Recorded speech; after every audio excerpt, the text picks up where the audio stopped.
In a storm, the ground where lightning hit was like holy ground, and you weren't even allowed to walk on it. The ancient Greeks put up monuments or altars to mark the very spot. This was because the god Zeus was often referred to as Katybates, the one who comes down in lightning in ancient inscriptions. This nickname, or epiclesis, has been found many times and is used to describe the god Zeus in a way that highlights his association with lightning and thunder. The thing is, if you were lucky enough to actually get struck by lightning, you might just become a god yourself. There are some legends about mortals and demigods like Semele, Herakles, and Asklepius which hint at this possibility. They got struck and they became immortal. But lightning strikes could also be a sign of punishment from the gods, and clearly unhealthy with no benefits. It's all about how you look at it, and sometimes who you were.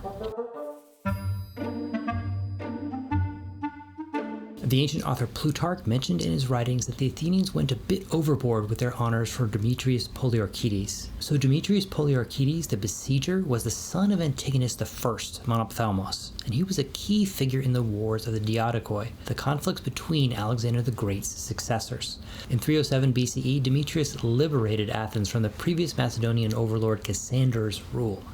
He expelled the Macedonian garrison and restored the city's democratic institutions, at least for a little bit. When Demetrius himself arrived in Athens in pomp, he was greeted with an outpouring of enthusiasm and gratitude. A little bit too much, maybe. The Athenians showered him with unprecedented honors, and Plutarch describes how they proclaimed Demetrius to be a savior and a god, equating him with mythical heroes such as Herakles and Dionysus.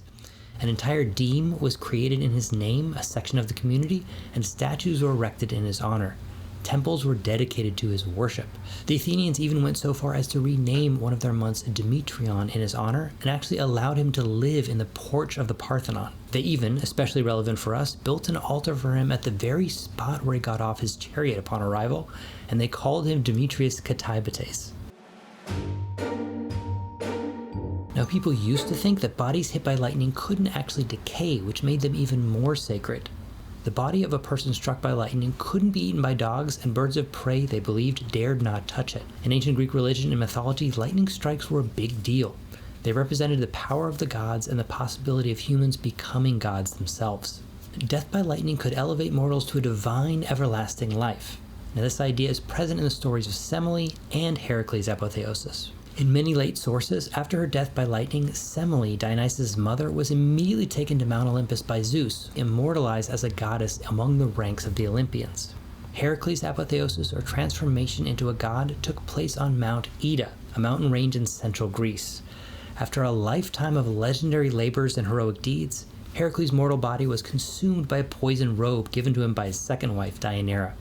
As the flames engulfed him, Zeus, king of the gods and Herakles' father, intervened. With a mighty thunderbolt, Zeus struck the pyre of his son, igniting a celestial fire that burned away Herakles' mortal remains. Basically, Zeus shows his respect with lightning. The idea that a mortal can be elevated through disruption and purification of their body by the sacred fire of lightning isn't necessarily a new one, it's an old one in ancient Greek religion. This is the case even though actually only recent sources talk about it pretty clearly. It's absolutely clear that he who was Diobletos was considered sacred, but that doesn't mean that getting struck by a lightning bolt wasn't sometimes seen as punishment for bad crimes, like in the stories of the questionably heroic Salmoneus and Kapaneus. Salmoneus, the king of Elis, believed himself to be equal to Zeus, the king of the gods. He would ride through his city in a chariot, imitating the thunder and lightning of Zeus. He also, amazingly, demanded that his subjects worship him as the god. His hubris, and this definitely was hubris, angered Zeus, who struck him down with a thunderbolt. Kapaneus, one of the mighty 7 against Thebes, was a skilled warrior and a proud fighter. He boasted that not even the gods could stop him from entering Thebes, and it's possible that this was the hubris that caused him to be struck by lightning. During the siege of Thebes, he scaled the walls and reached the top, but he was struck down by a lightning bolt from Zeus before he could enter the city. And we'll talk about him a little bit more in a sec. In some cases, people believed that the person struck by lightning was elevated to a higher level of existence, depending on their character. Euripides, in his play The Supplices, tells us that Kapaneus, who was killed by the lightning bolt, is now a holy corpse, and says that his tomb is holy as well. The situation is a bit complicated though, so let's break it down. In Greek, hieros never means accursed, like the Latin sacer. It's always a sign of respect, like the English holy. For example, Kapaneus is called holy in the Supplices. Plus in the play, actually a friend of Kapaneus is supposedly speaking, the hero is not really seen as a bad guy by the playwright. That's actually pretty different from how he's usually portrayed in tragedies, even by Euripides himself. Basically, in the Supplices, Euripides ennobles Kapaneus, and his death becomes a distinction. He is a heros nekros after his death. Finally, we have Asklepius, the god of medicine and healing. Asklepius met his end not by illness or old age, but by a thunderbolt hurled by Zeus. So there are a couple versions of his story about how he died, but the main idea remains the same.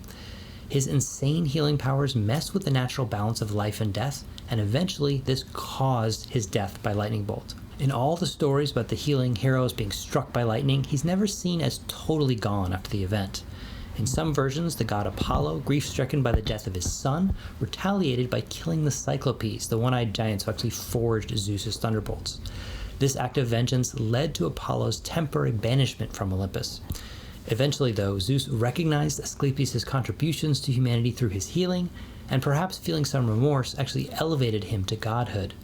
He keeps living on as a hero or a god forever, spreading his blessings.